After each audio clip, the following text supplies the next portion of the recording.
नमस्कार दोस्तों, स्वागत है आप सभी का एक बार फिर से आपके अपने इस यूट्यूब चैनल पर। आज दोस्तों हम क्या पढ़ने जा रहे हैं? आज हम पढ़ेंगे इमोशनल डेवलपमेंट के बारे में। इमोशनल डेवलपमेंट को संवेगात्मक विकास भी हम कहते हैं हिंदी में। अभी तक हम मेजरली दो डायमेंशंस डिस्कस कर चुके हैं डेवलपमेंट के। एक हमने पढ़ा था फिजिकल डेवलपमेंट हमने पढ़ा था, और फिर हमने बात की थी मोटर डेवलपमेंट की। तो ये दोनों चीज़ें ऑलरेडी हम डिस्कस कर चुके हैं, और आज एक जो थर्ड डायमेंशंस है इमोशनल डेवलपमेंट, उसको भी हम आज कवर करने जा रहे हैं। देखिए, इमोशनल डेवलपमेंट जो चैप्टर है ना, इसमें बेसिकली आप ये मत समझिए कि सिर्फ ये बच्चे से रिलेटेड है एंड सीटेट के पॉइंट ऑफ व्यू से ज़्यादा इंपॉर्टेंट है। नहीं, ये हमारी डेली लाइफ के लिए बहुत ज़्यादा इंपॉर्टेंट है। इसमें हम जैसे समझेंगे कि कैसे इमोशंस सिर्फ बच्चों को नहीं, हमें भी इफ़ेक्ट करते हैं, और हमें उसको कैसे अच्छे से चैनलाइज करने की ज़रूरत है ना। साथ ही साथ बीइंग अ टीचर आपको बच्चों के इमोशंस को भी समझने की ज़रूरत है और उसको सही डायरेक्शन में चैनलाइज करने की ज़रूरत है। ये सारी चीज़ें हम डिटेल में डिस्कस इस वीडियो में करने वाले हैं। लेकिन लास्ट लेक्चर में हमने क्या डिस्कस किया था? लास्ट लेक्चर में हमने बात की थी gross motor skill and fine motor skills. ये दोनों ही कंसेप्ट मोटर डेवलपमेंट से रिलेटेड हैं, और इन दोनों को हमने अच्छे से समझा था। इनमें कैसे डिफरेंस करना है ये भी मैंने आपको बताया था। सीधे सीधे एग्जाम से क्वेश्चंस आते हैं, ये सभी आपको पता ही होगा। लेकिन आज हम क्या पढ़ने जा रहे हैं? आज हम इमोशनल डेवलपमेंट को पढ़ेंगे। और इमोशनल डेवलपमेंट को स्टार्ट करने से पहले ज़रूरी है कि हम पहले ये समझें कि इमोशंस का मतलब क्या होता है। आप में, हम में, सभी में इमोशंस होते हैं। इस इमोशंस के बिना तो हम है ही नहीं, हम जीवित ही नहीं रह सकते, है ना। हम इंसान हैं, और हम मशीनों से क्यों अलग हैं? क्योंकि हमारे में इमोशंस होते हैं, है ना। लेकिन हम जो भी काम कर सकते हैं वो तो आज के समय एआई भी कर सकती है, आर्टिफिशियल इंटेलिजेंस, है ना। बल्कि हमसे बेटर काम करती है आज के समय में एआई। लेकिन एआई में और हम में क्या डिफरेंस है? हम में मेन डिफरेंस है इमोशंस का, कि हमारे अंदर इमोशंस होते हैं, उनमें इमोशंस नहीं होते। इसीलिए क्या है कि इमोशंस जो है ना, ये किसी व्यक्ति के डेवलपमेंट में बहुत इंपॉर्टेंट रोल प्ले करते हैं। एक व्यक्ति की पर्सनैलिटी कैसी होगी, अच्छी होगी, बुरी होगी, उसका नेचर कैसा होगा, ये उसके इमोशंस पे काफ़ी ज़्यादा डिपेंड करता है। इमोशंस मेनली आपको दो तरीके के मिलेंगे, पॉजिटिव और नेगेटिव। कुछ लोग इसको प्लीजेंट इमोशंस भी कहते हैं या अनप्लीजेंट इमोशंस भी कहते हैं, बिकॉज इमोशंस को हम फील करते हैं ना, तो जो हमें अच्छा लगता है वो प्लीजेंट इमोशन हो गया, जो हमें अच्छा नहीं लगता वो अनप्लीजेंट इमोशंस हो गया, इस तरीके से। लेकिन अगर हम इसके शाब्दिक अर्थ पे जाने की कोशिश करें तो ये लैटिन वर्ड इमो वर्ड से निकला है, और इसका मतलब होता है एक्साइट करना। एक्साइट मतलब आप जो भी फील करते हैं तो वो फील कैसे करते हैं? आपके अंदर इमोशंस होते हैं, है ना।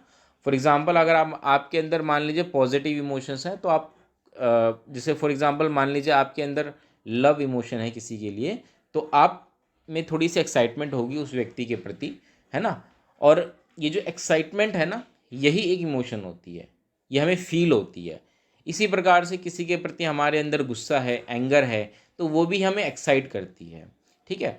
तो ये होता है बेसिक मतलब इमोशन का। इमोशन हमें दिखाई नहीं देता, लेकिन एक व्यक्ति अपने अंदर इमोशन फील कर सकता है। हाँ, सामने वाले के फेशियल एक्सप्रेशन से या उसके बिहेवियर से हम इमोशंस के बारे में एक अंदाज़ा लगा सकते हैं कि सामने वाला व्यक्ति है वो किस दौर से गुजर रहा है, उसके अंदर क्या इमोशंस हैं। ये हम केवल फील कर सकते हैं अपने अंदर, और सामने वाले के अंदर कुछ एक्सप्रेशंस होते हैं, कुछ संकेत होते हैं जिसके माध्यम से हम पता लगा सकते हैं। और ये हम पता लगा सकते हैं कि सामने वाला किसी इमोशन में है। इस वक्त किस इमोशन में है वो हम उसके फेशियल एक्सप्रेशन से पता लगा सकते हैं। अब देखिए, अब हम बात करते हैं कि अगला सवाल ये है हमारे लिए कि क्या ये इमोशंस किस स्टेज में आके डेवलप होते हैं। एक बहुत ही इंपॉर्टेंट क्वेश्चन है, क्या ये जन्म से ही होते हैं किसी व्यक्ति के अंदर? क्या व्यक्ति का जब जन्म होता है तभी से होते हैं, या जन्म के बाद ये इमोशंस डेवलप होने शुरू होते हैं? इस सवाल का जवाब सबसे पहले वॉटसन ने देने की कोशिश की थी। वॉटसन आप सभी को पता होगा, बहुत ही बड़े साइकोलॉजिस्ट रहे हैं। चाइल्ड साइकोलॉजी में उनकी थ्योरीज भी हम पढ़ेंगे आगे, है ना। जब हम बात कंडीशनिंग वगैरह जब हम पढ़ रहे होंगे तब वहाँ पे बात करेंगे। तो वॉटसन ने सबसे पहले कहा था कि बच्चे में तीन इमोशंस जो होते हैं वो जन्म से होते हैं, जिसमें कि फियर, एंगर एंड लव। ये तीन इमोशंस बताए थे वॉटसन ने कि ये जन्म से ही होते हैं। हालांकि अगर हम देखें तो बाद में जो शेरमैन नाम के साइकोलॉजिस्ट थे, उन्होंने इस आइडिया को, वॉटसन के आइडिया को रिजेक्ट कर दिया, ठीक है। और अभी आज के समय में वर्तमान में भी ये माना जाता है कि एक बच्चे में जन्म से कोई इमोशंस नहीं होता, बल्कि फर्स्ट 2 वीक्स जो होते हैं, जन्म के 2 सप्ताह के बाद तक बच्चे में सिर्फ एक जनरल एक्साइटमेंट होती है। बच्चे में कोई इमोशंस नहीं होता, ना ही पॉजिटिव ना ही नेगेटिव, ना ही फियर ना ही एंगर ना ही लव, ऐसा कोई इमोशन नहीं होता। बच्चे में सिर्फ एक जनरल एक्साइटमेंट होती है, किसी भी स्टिमुलस को देख के वो सिर्फ एक एक्साइटमेंट वाला बिहेवियर करता है, एक जनरल एक्साइटमेंट होता है वो। बच्चे को खुद नहीं पता होता कि ये मेरे लिए अच्छा है बुरा है, मुझे कैसे रिएक्ट करना है, कुछ नहीं पता होता जन्म के केवल 2 सप्ताह तक। तो इस चीज़ को समझ लीजिए, जन्म के समय बच्चे में कोई इमोशन नहीं होता। ये वॉटसन ने ये बात कही थी, इसके ऊपर क्वेश्चन भी आया था कि वॉटसन ने किन से इमोशंस को कहा था कि जन्म के समय कौन से 3 इमोशंस होते हैं। तो अगर ऐसा क्वेश्चन आता है तो याद रखिएगा, अदरवाइज इस बात को समझ लीजिए, जन्म के समय बच्चे में इमोशंस नहीं होते, बच्चे में एक जनरल एक्साइटमेंट होती है। अब हम आगे बढ़े तो एक बहुत बड़े साइकोलॉजिस्ट रहे हैं ब्रिजेस, इन्होंने एक एक्सपेरिमेंट किया और अपने एक्सपेरिमेंट के बेस पे उन्होंने बताया कि जो इन्फेंसी स्टेज होती है 0 से लेकर के 2 वर्ष की जो एज होती है, उसमें कैसे इमोशंस जो होते हैं वो डेवलप होते हैं। अभी हम आगे इन्हीं के बारे में डिस्कस करेंगे। इन्होंने जो बात कही थी इसमें इन्होंने ये कहा था कि जैसा हम सभी जानते हैं कि फर्स्ट 2 वीक्स तक तो कुछ भी बच्चे में डेवलप नहीं होता, एक जनरल एक्साइटमेंट होता है। इन्होंने कहा था कि जो 3 महीने का बच्चा होता है ना, उसमें मेजरली 2 इमोशंस हमें देखने को मिलते हैं, और ये दोनों ही इमोशंस जो होते हैं, जो जनरल एक्साइटमेंट वाली बात है, इसी में से निकलते हैं। पहला इमोशंस होता है डिस्ट्रेस का और दूसरा इमोशन होता है डिलाइट का। डिस्ट्रेस एंड डिलाइट का इमोशंस बच्चे में कैसे डेवलप होता है? डिस्ट्रेस का इमोशन बच्चे में तब डेवलप होता है जब बच्चे को मान के चलिए भूख लगी है, या वो किसी तरह की प्रॉब्लम फेस कर रहा है। प्रॉब्लम कैसी फेस कर सकता है एक छोटा बच्चा? मान लीजिए छोटा बच्चा है, उसने सुसु कर दिया या पोटी कर दिया। अब वो बोल तो नहीं सकता, लेकिन मान लीजिए उसकी मदर ने ध्यान नहीं दिया, तो ऐसे में क्या होगा? बच्चा रोने लगेगा, है ना। उस चीज़ से उसको वो चीज़ तकलीफ देगी तो बच्चा रोने लगेगा। और इस प्रकार बच्चे में कौन सा इमोशन डेवलप होना स्टार्ट होता है? डिस्ट्रेस का। एंड दूसरी तरफ डिलाइट, डिलाइट का इमोशंस कब डेवलप होता है? जब बच्चे को भूख लगती है, उसकी मदर उसको दूध पिलाती है, तो बच्चे में एक फीलिंग आती है, उसको हम बोलते हैं डिलाइट, है ना, कि संतुष्टि की भावना, बच्चे की भूख खत्म हो गई। इसके अलावा बच्चा अपनी माँ के प्रति ज़्यादा एक्साइटेड होता है, अपनी माँ को देखकर वो एक अलग ही रिएक्शन देता है, और धीरे धीरे जो प्रेम होता है उस बच्चे का अपनी माँ के प्रति, वो धीरे धीरे डेवलप करता है बच्चे में डिलाइट। ठीक है, तो डिस्ट्रेस एंड डिलाइट इस तरीके से बच्चे में डेवलप होते हैं। वही बच्चा जब 6 महीने का हो जाता है तो बच्चे में 3 और इमोशंस जो कि डिस्ट्रेस से ही होते हैं वो निकल के आते हैं। वो होते हैं fear, disgust and anger. Fear बच्चा हो सकता है किसी ऐसी आवाज़ से डरता हो आसपास, क्योंकि कई तरह की आवाज़ें होती हैं, कुछ पॉजिटिव कुछ नेगेटिव। कोई लाउड साउंड है मान लीजिए, या किसी व्यक्ति की आवाज़ से भी बच्चा डर सकता है, तो फियर का इमोशन बच्चे में डेवलप होता है। डिसगस्ट का इमोशन बच्चे में डेवलप होता है। पसंद, जैसे मान लीजिए बच्चा किसी चीज़ को पसंद नहीं करता, खास कर क्योंकि 6 महीने का बच्चा होता है, उसको हम अब धीरे धीरे बाकी चीज़ें भी खिलाना शुरू करते हैं, तो किसी प्रकार का खाना है उसको पसंद नहीं आ रहा है ना, तो वहाँ पे डिसगस्ट फीलिंग आएगी। इसी प्रकार से एंगर, एंगर कब डेवलप होता है बच्चे में? जब बच्चा किसी चीज़ से परेशान हो जाता है ना। हम बच्चा मान लीजिए कोई जनरल एक्टिविटी कर रहा है ना, और हमने बच्चे को डिस्टर्ब कर दिया। फॉर एग्जांपल मान लीजिए बच्चा लेटे लेटे इधर से उधर लुढ़क रहा है या अपने हाथ पैर चला रहा है और हमने उसको रोक दिया, तो ऐसे में हो सकता है बच्चे में गुस्सा आ जाए, एंगर आ जाए। तो ये इमोशंस धीरे धीरे बच्चे में डेवलप होने शुरू होते हैं। वहीं जब बच्चा 12 महीने का होता है तो 2 और इमोशंस डेवलप होते हैं डिलाइट में से, वो है इलेशन एंड अफेक्शन। इलेशन मतलब एक तरीके से प्लेजर का इमोशन होता है, मतलब कि किसी वस्तु के प्रति जो प्रेम होता है बच्चे का, उसको बोलते हैं इलेशन। और अफेक्शन होता है जो किसी व्यक्ति के प्रति होता है। ठीक है, तो क्योंकि बच्चा छोटा है, अब 1 साल का हो गया है, तो उसको अपने आसपास की वस्तुओं में भी रुचि पैदा होनी शुरू हो जाती है, और उनके प्रति एक प्रेम भावना भी बच्चे में डेवलप होती है, जिसको इलेशन कहते हैं। और अफेक्शन जो उसके खास माता पिता भाई बहन, जो उसके परिवार के लोग हैं, उनके प्रति उस बच्चे में अफेक्शन डेवलप होना शुरू होता है। तो आपने पाया किस प्रकार अभी बच्चा 1 साल का हुआ और बच्चे में इतने सारे इमोशंस डेवलप हो गए। वहीं बच्चा जब 18 महीने का होगा तो अफेक्शन में से भी 2 और इमोशंस निकल के आएंगे, और वो अफेक्शन ही होंगे, लेकिन affection for adults and affection for children. आपने पाया होगा कि बच्चे जो होते हैं वो अपने साथी की उम्र के बच्चों के साथ अलग रिएक्ट करते हैं ना। तो 1.5 साल का बच्चा, उसको अगर कोई छोटा बच्चा मिल जाए उसके साथ कहीं, तो उसके साथ उसका अलग इमोशंस होगा, उसके साथ वो अलग तरीके से व्यवहार करेगा, खेलेगा। वहीं बड़ों के प्रति आप पाएंगे कि उसका अलग तरीके का अफेक्शन होगा। तो अफेक्शन जो होता है वो 2 तरीके से बढ़ जाता है, affection for adults and affection for children. जब बच्चा 18 मंथ्स का होता है तो बच्चे में जेलसी वाली इमोशंस भी डेवलप होती है, और ये किससे डेवलप होती है? डिस्ट्रेस से। जेलसी मतलब क्या होता है कि जब बच्चे को ये फील होता है कि उसके पास कोई चीज़ है और उसको किसी और के साथ शेयर की जा रही है, तो जेलसी वाली फीलिंग बच्चे में डेवलप होती है उस व्यक्ति या बच्चे के प्रति। जब बच्चा 24 महीने का यानी 2 साल का हो जाता है तो बच्चे में जॉय इमोशंस जो होता है वो डिलाइट से डेवलप होता है। जॉय का इमोशन मतलब कि मिलता जुलता है डिलाइट से, बस थोड़ी सी इंटेंसिटी कम होती है, इतना फ़र्क होता है जॉय और डिलाइट में, है ना। जॉय में भी खुशी महसूस होती है, डिलाइट में भी खुशी होती है, डिलाइट में एक्सट्रीम हैप्पीनेस होती है, जॉय में डिलाइट के कंपैरिजन में इंटेंसिटी कम होती है। हमें बस इस चीज़ का ध्यान रखना है। तो इस प्रकार से आपने पाया कि इन्फेंसी स्टेज में बच्चे में किस प्रकार से इमोशंस डेवलप होते हैं। एक चीज़ का ध्यान रखिएगा कि एक साइकोलॉजिस्ट थे रिक्विटी, इन्होंने एक बड़ी अच्छी बात कही थी कि बच्चे में जो भी इमोशंस हैं, चाहे प्लीजेंट इमोशंस हैं मतलब अच्छे इमोशंस हैं, for example delight, Joy and love, ये सारे प्लीजेंट इमोशंस हैं। या अनप्लीजेंट इमोशंस की बात कर लीजिए, कोई भी इमोशंस हो, वो जो होते हैं वो कुछ स्पेसिफिक स्टिमुलस द्वारा क्रिएट किए जाते हैं। आप पाएंगे कि बच्चे में प्लीजेंट इमोशंस कब डेवलप होता है? जब बच्चे को हम बार बार सहलाते हैं, थपथपाते हैं, उसको गोद में लेके इधर से उधर घुमाते हैं, है ना। उसकी मदर जब उसको दूध पिलाती है तो बच्चे में प्लीजेंट इमोशंस डेवलप होता है। ध्यान रखिएगा, ये बच्चे के लिए स्टिमुलस होते हैं। वहीं अनप्लीजेंट इमोशंस कब डेवलप होता है? जब बच्चे को हम बार बार डांटते हैं, या अगर बच्चा किसी चीज़ से डर रहा है या किसी वस्तु से, किसी आवाज़ से डर रहा है और वही चीज़ हम उसके सामने बार बार करते हैं, तो बच्चे में अनप्लीजेंट इमोशंस डेवलप होते हैं। जब बच्चा स्वतंत्र महसूस नहीं करता, मतलब वो कोई एक्टिविटी कर रहा है जनरल एक्टिविटी, और हम उसको रोक दें वो करने से, तब भी बच्चे में अनप्लीजेंट इमोशंस डेवलप होते हैं। तो ये इन्फेंसी स्टेज में आप पाएंगे कि बच्चे में ये सारे इमोशंस ना डेवलप होते हैं कुछ स्पेसिफिक स्टिमुलस द्वारा। तो being a teacher, being a parents, आपको ध्यान रखना है, कोशिश करना है कि बच्चे में अनप्लीजेंट इमोशंस कम से कम डेवलप हो, प्लीजेंट इमोशंस ज़्यादा डेवलप हो। क्योंकि आप देखिएगा, अभी मैं आपको आगे भी बताऊंगा कि ये जो इमोशंस बच्चे में इस स्टेज में डेवलप हो रहे हैं ना, 0 से 2 वर्ष में, यही इमोशंस आप पाएंगे कि बच्चे में early childhood, later childhood, adolescence, adulthood, ये सारे इमोशंस तभी तक डेवलप रहेंगे बच्चे में। फ़र्क होता है इंटेंसिटी का एंड एक्सप्रेशन का। अब हम आगे बढ़ते हैं, बात करते हैं अर्ली चाइल्डहुड की। तो अर्ली चाइल्डहुड में इमोशनल डेवलपमेंट कैसा होता है? एक चीज़ का ध्यान रखिएगा कि अर्ली चाइल्ड में मेनली 8 इमोशंस ही पाए जाते हैं, और यही इमोशंस आगे later childhood, adolescence age, adulthood age में भी हमें देखने को मिलेंगे।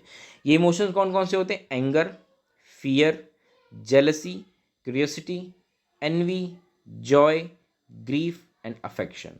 एंगर मतलब किसी चीज़ के प्रति गुस्सा बच्चे में जब आता है, ये एंगर जनरली होता है, इंटेंस होता है, लेकिन शॉर्ट टर्म के लिए होता है। ठीक है, तो छोटे बच्चे में आप पाएंगे कि जो ये इमोशन है ना, और ये इसका एंगर का, ये डेवलप होता है। लेकिन ये डेवलप कैसे होता है? जब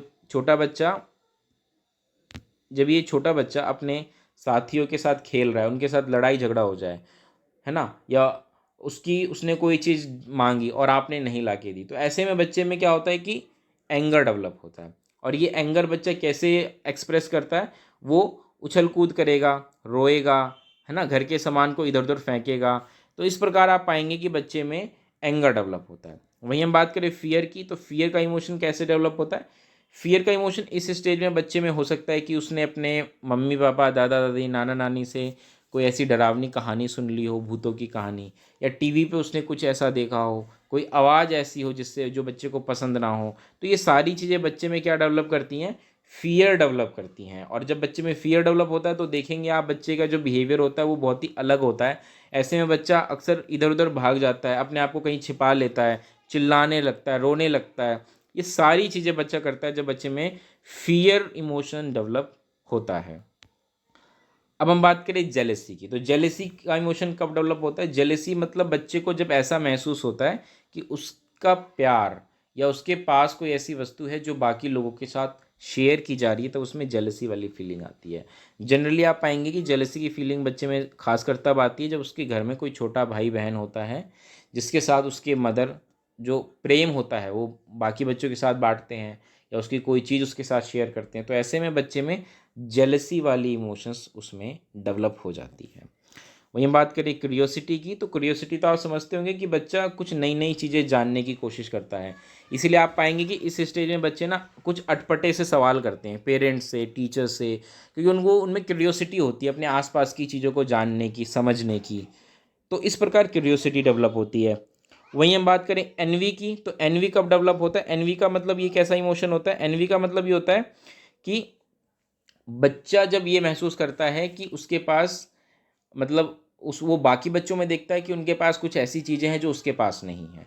तो बच्चे में जब ये चीज़ फीलिंग आती है कि बाकी बच्चों के पास जो चीज़ें हैं या उसके पास जो चीज़ें हैं वो बाकी बच्चों के मुकाबले कम है या दिखने में अच्छी नहीं है, तो ऐसे में बच्चे में एनवी वाली फीलिंग आती है। आप पाएंगे कि इस स्टेज में बच्चा जब उसमें एनवी वाली फीलिंग आती है ना, तो बाकी बच्चों की चीज़ों को अप्रिशिएट करेगा, वो तारीफ़ करेगा कि उसकी चीज़ देखो, मम्मी कितनी अच्छी है, या पापा देखो उसने ऐसी ड्रेस पहनी थी उसकी कितनी अच्छी है, मेरी तो बिल्कुल भी अच्छी नहीं है ना। इस प्रकार की शिकायतें वो अपने पेरेंट्स से करता है या टीचर से करता है। तो अगर बच्चा ऐसी बातें कर रहा है तो इसका मतलब बच्चे में एनवी इन जो इमोशंस होते हैं वो डेवलप हो गए हैं। वही हम बात करें जॉय की, तो जॉय का इमोशन जैसा कि मैंने बताया कि किसी चीज़ से हमें खुशी महसूस होती है ना, किसी वस्तु से नहीं, हम इंटरनली हैप्पी फील करते हैं, तो इसका मतलब हम जॉय में हैं। अभी internal happiness, peace of mind कह लीजिए, या किसी चीज़ के प्रति हो सकता है आपका, ठीक है। आप अंदर से अगर आप खुशी महसूस कर रहे हैं तो इट्स मीन्स जॉय। तो जॉय मतलब बहुत सारी चीज़ें होती हैं जिसकी वजह से बच्चा जॉय फील करता है ना। जब उसकी पसंद की कोई चीज़ होती है तो बच्चा जॉय फील करता है।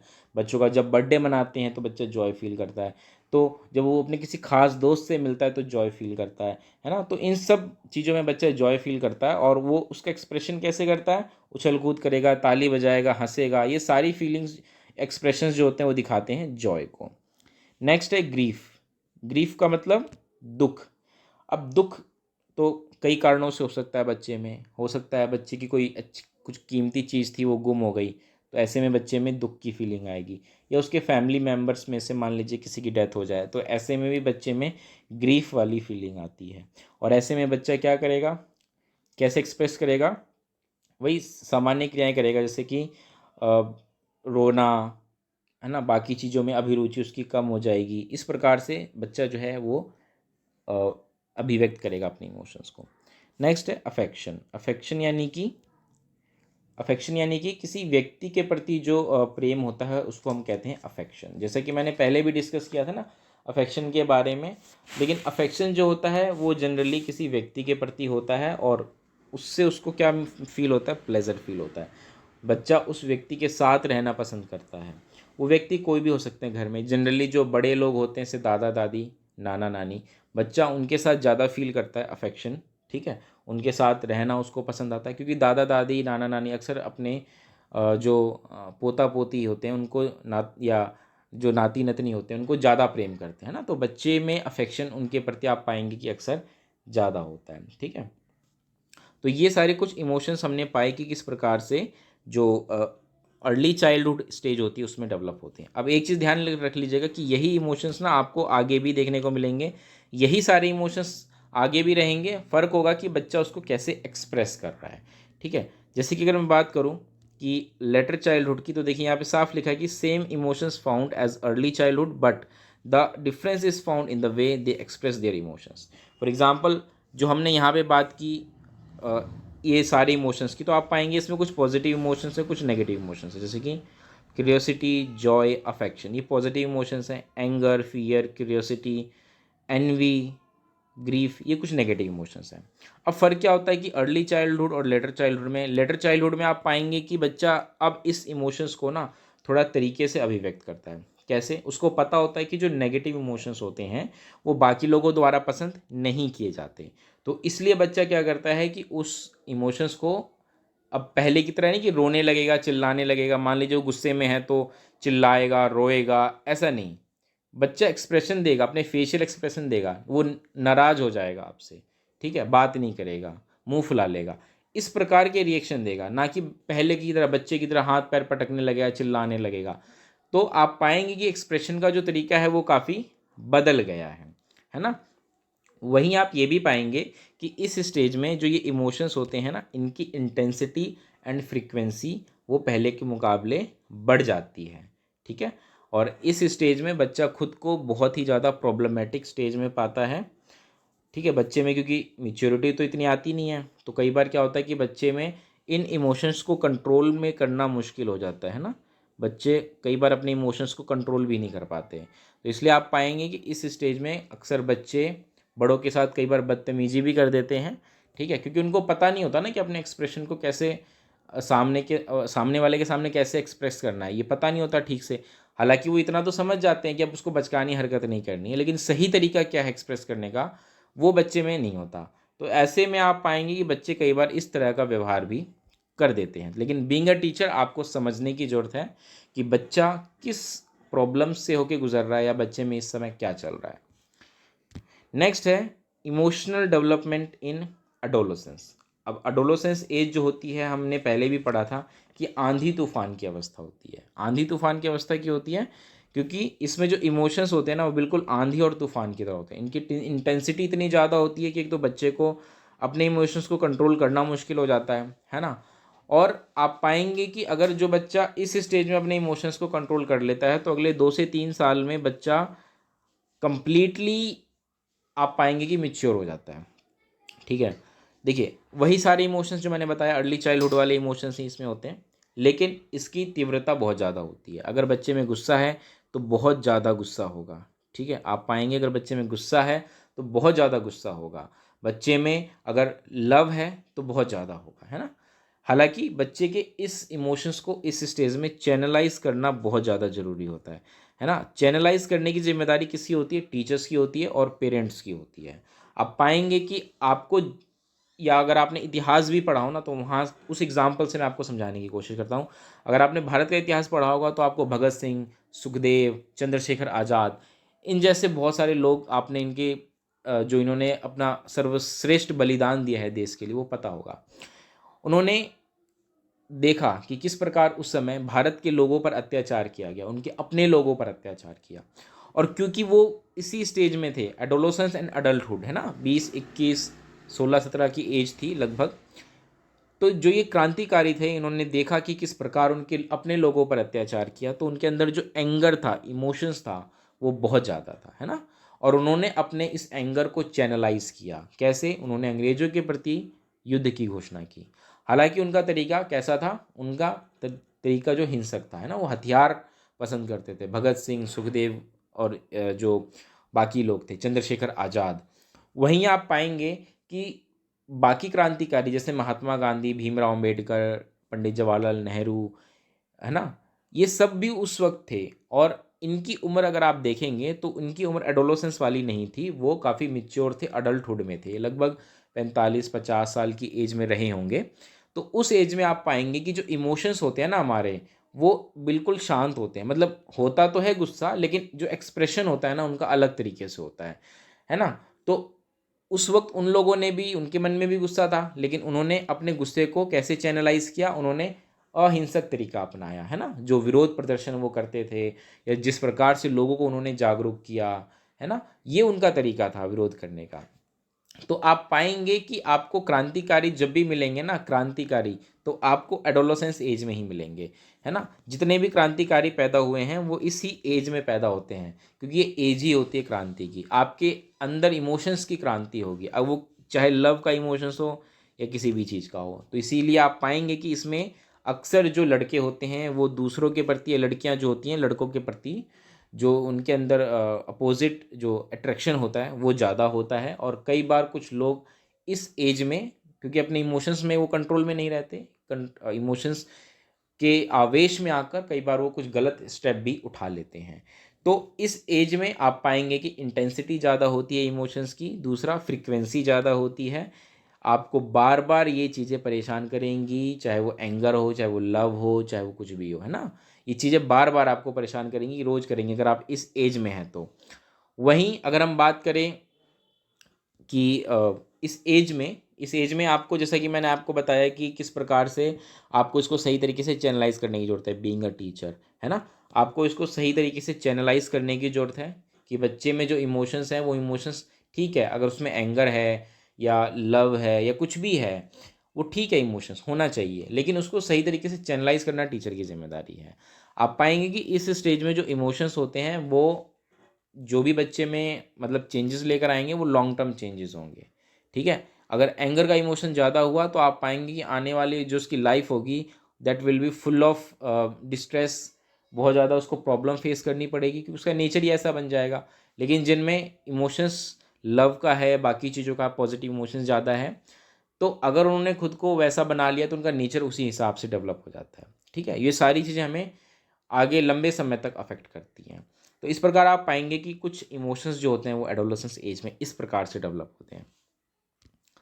चलिए अब हम एक इंपॉर्टेंट पॉइंट्स पे आ जाते हैं, फैक्टर्स अफेक्टिंग इमोशंस, कि इमोशंस को प्रभावित करने वाले कौन कौन से कारक होते हैं। तो सबसे पहला कारक तो हमारा इन्वायरमेंट ही होता है।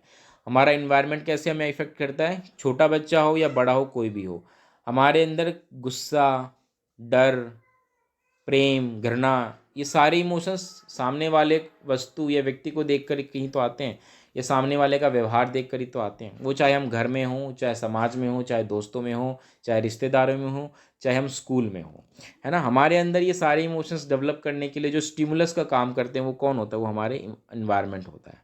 ठीक है, नेक्स्ट है फिजिकल हेल्थ। कई बार फिजिकल हेल्थ भी इमोशंस डेवलप करती है। कोई अक्सर व्यक्ति अगर अक्सर बीमार रहता है, उसको परेशानी रहती है, तो आप पाएंगे कि ऐसे व्यक्ति में जो चिड़चिड़ापन होता है बहुत ज़्यादा होगा, लाइफ को लेके नेगेटिव विचारधारा बन जाती है, नेगेटिव एटीट्यूड डेवलप हो जाता है उसमें। उसका रीज़न ये होता है कि उनमें नेगेटिव इमोशंस आ जाते हैं, है ना। ये सारी चीज़ें आप पाएंगे कि इनमें होता है।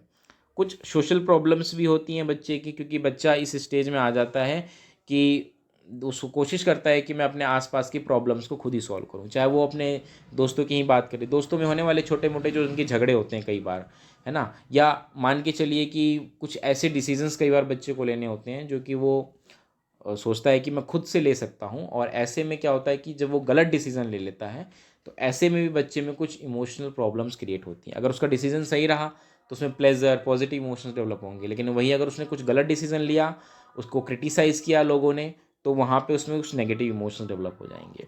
नेक्स्ट है वोकेशनल प्रॉब्लम्स की करियर डेवलपमेंट। खासकर जब हम बात करें एडोलेसेंस एज में, ये हमें देखने को मिलता है कि बच्चा करियर को लेकर परेशान होना शुरू हो जाता है, उसमें कन्फ्यूज़न वाली प्रॉब्लम रहती है, और अगर ये कन्फ्यूज़न लंबे समय तक रहेगी तो बच्चे में नेगेटिव इमोशंस रहेगा। वो तय ही नहीं कर पाएगा कि भाई मुझे क्या बनना है फ्यूचर में, तो वो कन्फ्यूज़न में ही रहेगा ना, कभी कुछ ट्राई कर रहा है, कभी कुछ ट्राई कर रहा है, उसको जगह जगह से मान लीजिए असफलता मिल रही है, तो बच्चे में नेगेटिव इमोशंस ऑटोमेटिक आ जाएंगे। लेकिन इफ़ ही और शी इज़ क्लियर कि मुझे फ्यूचर में ये करना है, तो बस कुछ ज़्यादा सोचने की ज़रूरत ही नहीं है, वो फोकस्ड रहेगा अपनी चीज़ों पर।